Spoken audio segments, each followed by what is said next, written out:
Hey y'all, welcome to the Gone Outdoors podcast. Thanks for joining us. This is the place where we talk about all things hunting and fishing. As we like to say, if it's going on out there, then we're talking about it right here. So let's get after it with the latest episode. Hey guys, this is Brad Gill, and today we've got a special guest with us, Mr. Jason Lee from Waycross, or as I like to refer to him as Cover Boy this month. So he is on the cover, the October issue of GON with his big buck in Ware County that he killed last year with a bow. Jason, you there? I am. Awesome. Pleasure to be here. Hey, thank you very, very much for being here. So first question I got to ask, because I cannot relate, is how in the world does it feel to be on the cover of GON with a big buck that you killed? Well, for myself, I'm a long-time subscriber. GON's probably been my favorite magazine most of my life. It's like being on the cover of Rolling Stone for this South Georgia boy. Praise the Lord, man. That's a good compliment for us. Good. How old are you, Jason? I'm 43.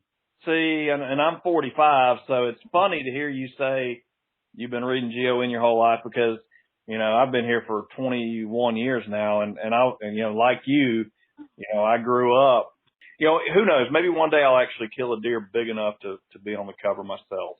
So you killed it. Here's what I love about this deer right here is, you know, Georgia's got some really big deer, and we know that. It's probably the top state in the Southeast as far as big buck production. And we see a lot of them that come out, but, you know, a lot of them come out of that Flint River corridor, you know, Macon, Dooley, Crisp, Worth counties, you know, that stretch down through there.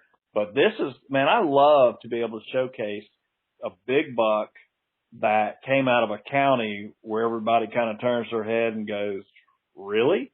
That deer came out of that county? Because your deer, no, it scored what did it score? 140? He gross scored 147 and netted 140 and 3/8. Okay, gotcha. But here's the cool thing. This deer, and also remarkable that it was killed with a bow, this deer was actually killed in Ware County, which is like Okefenokee Swamp, Florida, right? So yep, it is. You just don't see deer down there like that very often, do you? No, not at all. I've heard more than not, when people see a picture of that deer, they don't believe it came from here. Anybody that's hunted here most of their life, it's an exceptional deer for this area, no doubt. Absolutely. And here's the cool thing too. It's like, if I killed that deer in Dooley County, man, I'd be super proud of that deer. And then when you add the fact that you killed it with a bow, it's like, man, that's just quite an accomplishment for real, you know? So, man, congratulations on that, man. Thank you so much. I'm very proud. Don't get me wrong. The funny part is I go hunting in Kansas every year. I go out there for a week every year. I've been 4 years now. Wow. This is still the biggest deer I've ever killed. It's the kind of ironic, you know, you go out there hoping for one of those Midwest giants, and I killed my buck of a lifetime to this point right here at home. Never saw it coming. The Lord may be trying to tell you something, Jason. maybe it's time you stay home. you might have a point there. That's cool. What part of Kansas do you go to? Like southeast or northeast? Southeast, south central, sort of. Not extreme southeast, but more south central, kind of in between there. It's in between Wichita and Kansas City. I got you. Yeah. I actually took a trip to Kansas 2 years ago now, but we didn't go whitetail hunting. I'm a big rabbit hunter, and man, we loaded up some Georgia dogs and drove out there, and man, they got a lot of rabbits in Kansas, and that's neat to see. And man, one of the neat things about that trip for me was just being able to see all that big buck sign out there, and once you see it one time, I can understand why you take a trip out there every year when you start seeing, you know. Very common to see trees out there the size of your leg rub. Very ironic that you've been going to Kansas and your biggest deer you've ever killed in your life came from Ware County, Georgia. So that's awesome. That's great. So, you know, with that said, I would have been super proud of this deer if he would have came from Kansas. But the fact that I did it right here at home and with my bow, I mean, nothing can top that. I don't know that I'll ever top it, to be honest with you. That's like, to me, it's the equivalent to killing a 200-inch deer out there. Some people don't even, to put that in perspective, because deer just like this just don't get killed. They're not around here. There's not that many right here in southeast Georgia. You can go southwest Georgia or, up around Atlanta. Of course, the deer get a lot bigger, but this area, the deer are just smaller. And that for him to come from here, it's really special for me. It really was. Absolutely. And I mean, GON, we've been keeping county rankings for almost, the existence of the magazine, which is, more than 30 years now. And before I called you, I pulled up the Ware County records, and I'm sitting here looking at them.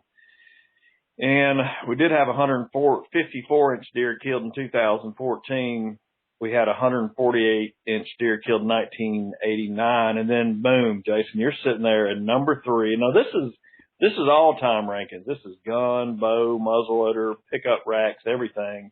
And so right now, out of all the deer that we have ever had recorded from Ware County, you're sitting at number 3 all-time. And of course, you're sitting number 1 on my all-time bow list for Ware County. So you're right. That's just proof right there that deer just do not get that big in Ware County. So, I'm no fortune teller, Jason, but it's like, I don't know if that record's going to be beat, your bow record. I mean, just not many 140 class, net deer walking around Ware County and then to kill it with a bow. So kind of walk me through that hunt. I can't even remember. Craig James is actually, he's one of our freelance writers, good friend of mine. He's a good friend of yours too, if I understand correctly from talking to Craig. Yep. And I have to thank him for making all this possible, honestly, because if I didn't know him like I did, honestly, I wouldn't have known to call him, and none of this would have happened. So, as far as me getting on the cover and this whole story, and just as much as the deer is a dream come true, so is all of that, making the cover, and I mean that's that goes right along with it. That's just icing on the cake. That's great. So yeah, I remember when Craig called me, he was as excited about it, probably about as you were. So he called, he came out, he took some great photos, he got the story, and we actually published your story in the October issue along with your cover. But walk me through that, if you would. That you killed. What was the day that you killed that deer? What was the date? It was October 15th. That was the Monday of muzzleloader season, which, by the way, has become my absolute favorite week to be in the woods. I used to hunt with the muzzleloader, but over the years I've evolved to hunt with my bow. I enjoy that. It's more rewarding to me. Don't get me wrong. When rifle season rolls around, I'm picking my rifle up. I promise you. But I just enjoy hunting with the bow. It's like I said, it's a lot more rewarding to me when you actually do kill one. But that week of muzzleloader here for Ware County, to me, in my experience, I'm no expert by any means, but from the times that I've spent in the woods, that's when I guess, I don't know if you're going to call it full rut or pre-rut, and I'm not there to debate that, but that's when the bucks start moving and chasing, pushing around the does. And that's what made me killing this deer possible, without a doubt. Okay, so now, Jason, I actually want to hear the hunt story of this thing here. So you're in Ware County. You're in a hunting club? Yep. Okay, so you're in a hunting club, and did you have any idea before you killed this thing last year that this deer was even around? We did. We actually got pictures of him in the woods, just on a trail, at the end of the season in 2017. He came along at the end of December. He just popped up. Okay. Now, the picture you got in 2017, was he bigger in 2017 or was he bigger in 2018? Oh, he's definitely bigger in 2018. Okay. He was a good deer. His frame, everything about him looked exactly the same, just smaller. The shape of his antlers, even that brow tine, which that brow tine's one of his brow tines are really unique. That's how he got his name. His name is Flame. That brow tine just looked like a flame, and that's, simple as that. When he popped back up on camera in 2018, in June, he was in full velvet, still growing, but you could already tell he was going to be bigger. Come July, he was definitely something to behold. And even then, we knew he was a big deer. We knew he was an exceptional deer for here. I didn't know he was what he was. The pictures didn't do him justice. Really? Oh yeah. So, if I've got this deer on camera, I can assure you I'm going to be after him opening day of bow season. But you actually ended up killing him in October. Did you hunt him during September at all, or? Oh yeah. Actually, from where we got the first pictures of him, in 18, I just kind of scanned the area, out there, and I was thinking to myself, where could this deer be coming from? Where's he living at? And it wasn't very far off of the river, the Sakilla River. And I just looked at the area of the bottom. It looks really thick from the road. And one day I just decided to walk in there, and I walked maybe 40 yards into the woods, and it opened up into an absolute beautiful river bottom. And I just had a gut feeling. I really literally had a gut feeling. I said, I think I can kill this deer here. I think he's coming through here. I think I can kill him in here. And this was in July. It was in July when we got the first pictures of him. That was August before I actually went in to the bottom and put my camera out. So how far was this area that you found in August from where you were getting pictures in July? Probably, I'd say 350, 400 yards maybe.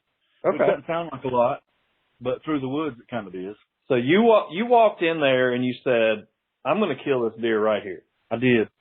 Everything about my gut instincts told me that I could get it done there, if anywhere. So what did you do next? What was your plan of attack from, this is the spot? What did you do next? I said, first and foremost, obviously it's a beautiful spot. There was a little bit of buck sign in there. Did I know it was him? No, I didn't. You can't differentiate that.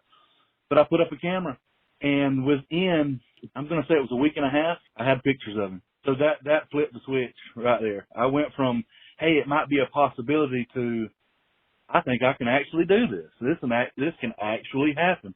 The next thing that happened, though, I will say this, over the next few months, I did get pictures of him regularly, but they were somewhat discouraging because I'm going to say from the time we had pictures of him, it was honestly the end of June when we started getting pictures of him. From the time we had pictures of this deer at the end of June up until the point that I actually killed him in October, I had 2 daytime pictures of him.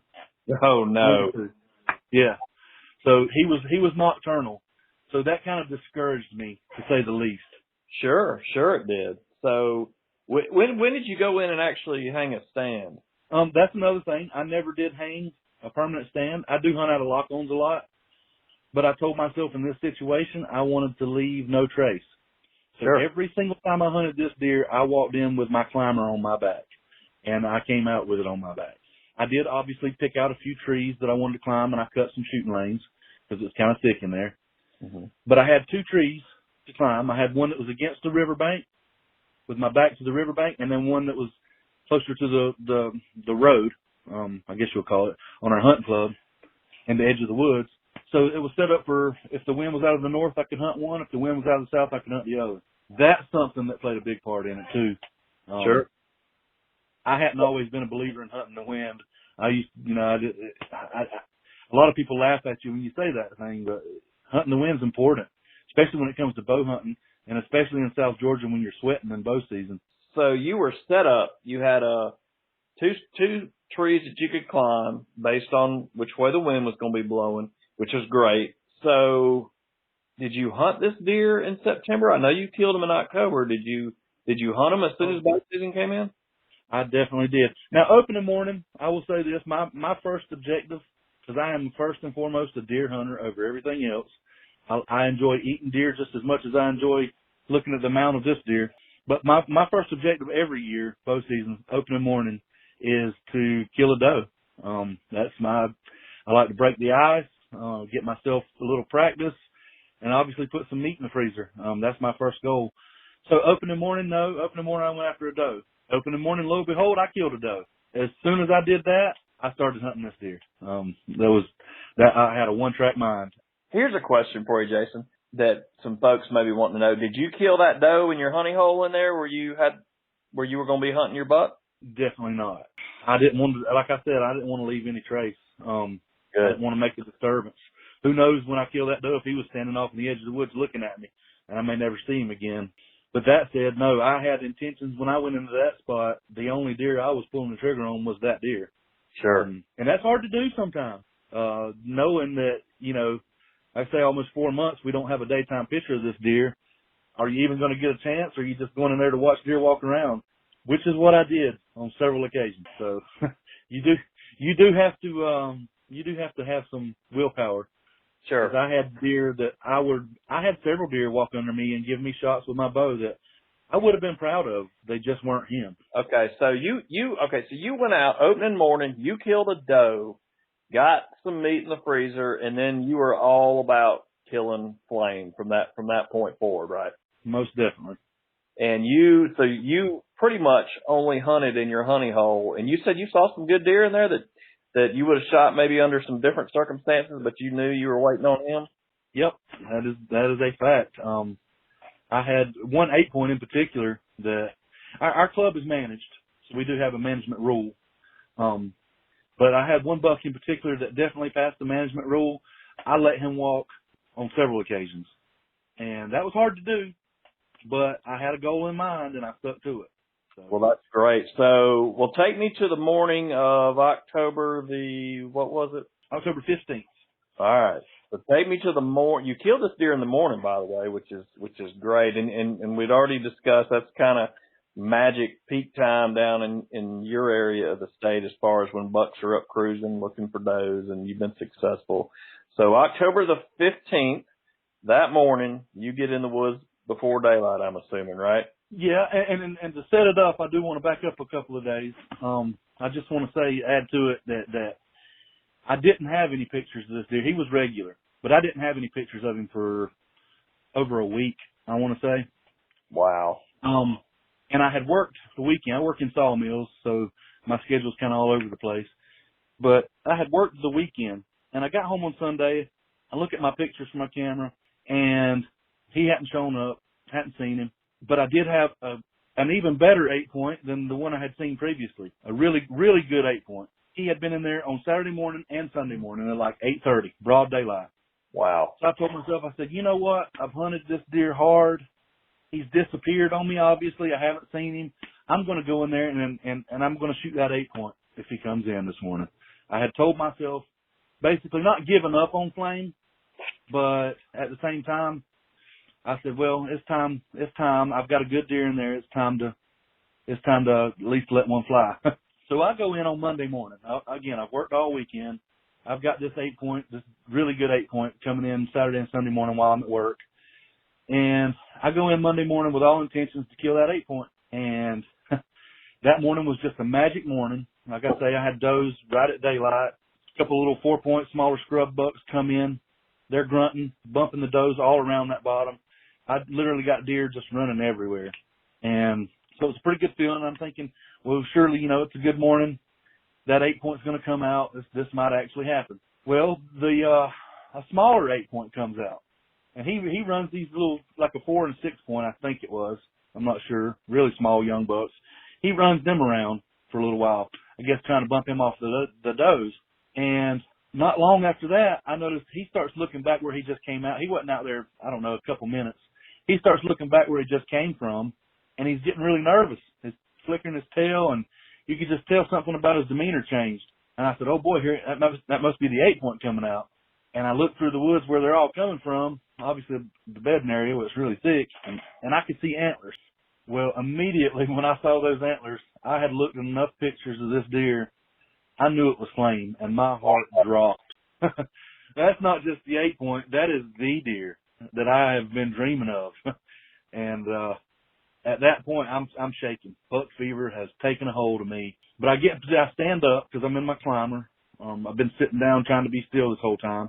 I stand up, get my bow, get everything ready because he's coming in. He's coming straight to that 8-point.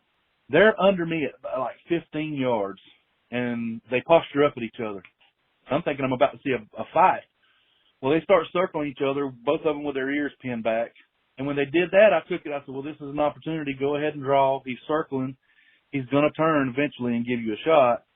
While they're paying attention to each other, go ahead and draw and get ready. As soon as I drew, that little 8-point looked up dead at me and started stomping. Oh, no. And, yeah, at that point, my mind just clicked. I said, you know what? It's now or never. He's about to be gone. He's at 15 yards. Just find him in the peep sight and, and let it go. And I did that really, really fast. What happened next was a roller coaster. There was a small scrub oak, I don't know, maybe 3-4 inches around. That's my arrow nailed it.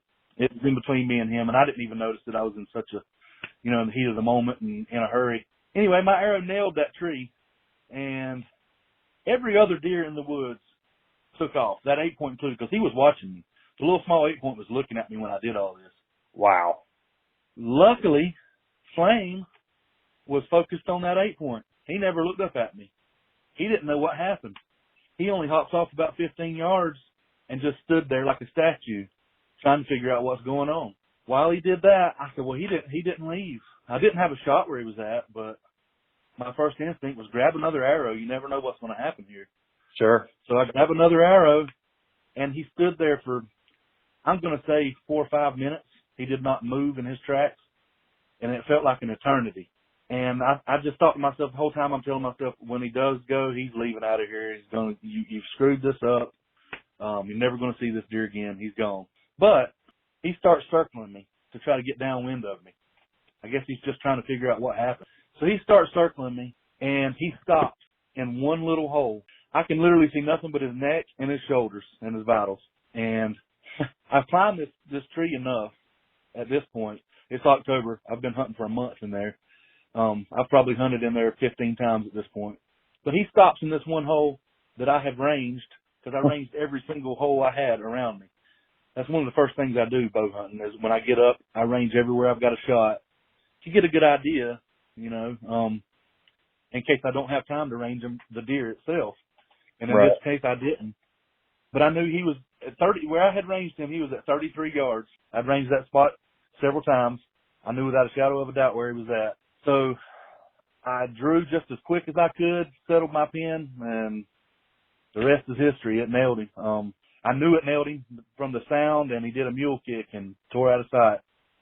That was the second chance of a lifetime, without a doubt.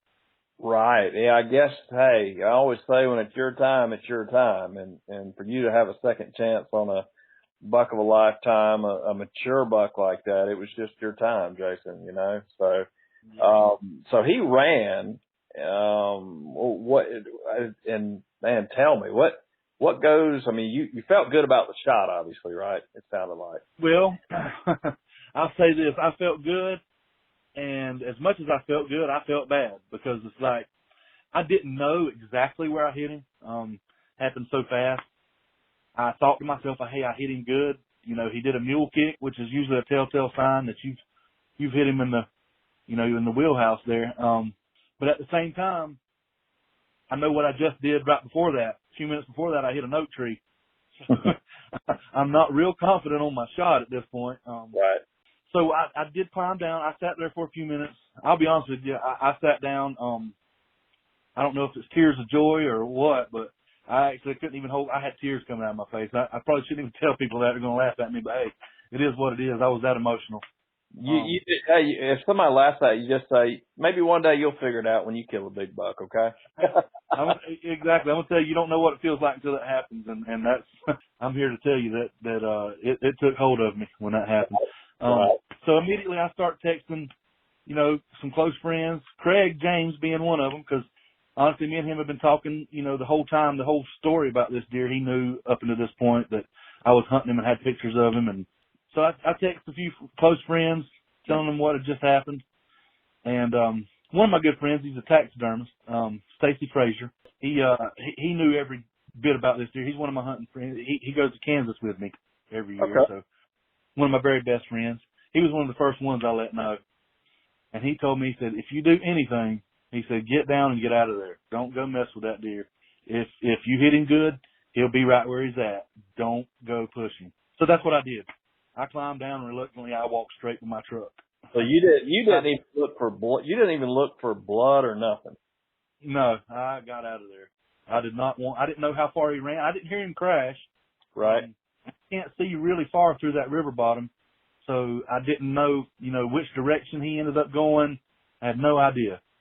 So, yeah, I get back to my truck, and it's hard not to go look. I'm wanting to, but I go back to the campsite there at our club, and it didn't take long for word to travel that I had shot this deer. I had lots of help to go look for him within minutes. Anyway, I literally waited 3 hours. That's what my buddy told me to do. He said, wait at least 3 hours. He said, give him at least 3 hours. It's hot. You don't want the meat to spoil if he did die right away, but at the same time, that'll let him expire. And I'm glad I did, because when we went back to look for that deer, we didn't find blood immediately where I shot him. My heart was sinking. With every minute that went by, we didn't find blood. I'm thinking, I'm never going to see this deer. I have blown it. But then we found one drop of blood, and that leads to the trail, which was obvious after that point. How far was that first blood drop from where you actually hit the deer? About 30, 40 yards maybe. Okay. And at first it was just a drop or two, but once he started running, it started pumping pretty good. But we trailed him maybe, 100, 150 yards through the woods. Wow. And it was twisting and winding. He didn't run in a straight line whatsoever. He kind of went down the riverbank. We thought he was going to cross the river, but then he ends up going back up the riverbank. And when we walked up to him, I got to him, there was no doubt he hadn't been dead long. I believe if we would have tried much sooner, I would have jumped him up, and we might have had a worse track job on our hands, to say the least. But I did the right thing, letting him lay. If it would have been any less of a deer, I would have climbed down and went straight to it. That's just my instinct. And I know that's not what you're supposed to do, bow hunting, but that's my instinct. But this one, I didn't want to take any chances. And thankfully, I didn't, and it panned out. That's great information to talk about, too, because, you're right. That is your natural instinct to want to go. And man, when we talk to our tracking dog guys who's on our GON tracking dog list, that is one of the things they emphasize so strongly is do not push that deer. And good thing you did wait. So was it a textbook shot, or did you hit him a little far back, or what did you find out? He was a little quarter to me. I actually hit him right in front of the shoulder that was facing me, but it came out right behind the opposing shoulder. So honestly, with the shot that he gave me, it ended up being perfect. So you double lung this deer. Actually, I'm going to say it was a little below his lungs. Okay. I got his heart. It was so you got his heart, and it still took him a little while to expire. It did. I don't think I nailed him in the center of the heart. I think I just clipped it, to be honest with you. Great shot, but that just, again, goes to show you, man, let these deer lie if there's any doubt, So your taxidermist friend definitely led you down the right road as far as that goes. Okay, so you got him out of the woods, and the celebration begins, I'm sure. Oh, yeah. By the time we got that deer back to camp, where we always measure the deer and weigh them and, take good records of them. By the time I got back to camp, I'm going to say I had a crowd of about 10 people at least, if not more. Oh, that's kind of a blur. I don't know. That was absolute happiness, to say the least. And again, looking at pictures of this deer, we knew he was a good deer. I had shared pictures of him with several friends. One friend who scores deer pretty regularly, and it was like, give me your guesstimation on what he'll score. And I got a whole lot of mid 120s, maybe 130. And he ends up being high 140s gross, and I didn't know how to net him at the time. All I knew was the gross score. And that gross green score was, high 140s, and I'm over the moon at that point. I couldn't believe it. I really couldn't. I was like, I've just broke the bow record for Ware County if this holds true. So I think it's just fantastic. I've always loved that area of the state down there near the Okefenokee Swamp and Ware County, and to see a deer like that, and then to have the opportunity to put one on the cover from down there, to me, just personally, is special. So, man, congratulations, Jason. Fantastic. I was going to say, last year was definitely my season of a lifetime, not just because of flames. I also killed my second biggest deer ever last year. I did it with the rifle, but that was on public land, which is something I'm also proud of. I enjoy hunting these public lands in Georgia. I think everybody should. We've got some great places to take advantage of, but FDR State Park, they have that state park hunt every other year. I went there last year for the first time. Actually, it was this year. It was in January from last season. And I killed a 125-inch buck chasing a doe the last week of the season. So you've killed your biggest rifle deer and your biggest bow deer. You did all that last deer season. I did. Very, very much the season of a lifetime to this point. So, I'm not going to set my standards compared to last season by any means. The good thing is you've got your mind right when it comes to hunting. It's like, man, you just like to hunt, you just like to kill deer. You just like to put a few in the freezer. And so you're happy doing that. So yeah, I mean, big antlers just don't come every year, at least not for most people. Well, I'm 43 years old. So to say I'm a trophy hunter would be silly because I've been killing deer all my life. And it took me to that point to kill these two deer. So I wouldn't say I'm a trophy hunter by any means. Do I try to kill a big deer? Yes. But do I also go take advantage of the 10 doe tags we have in Georgia?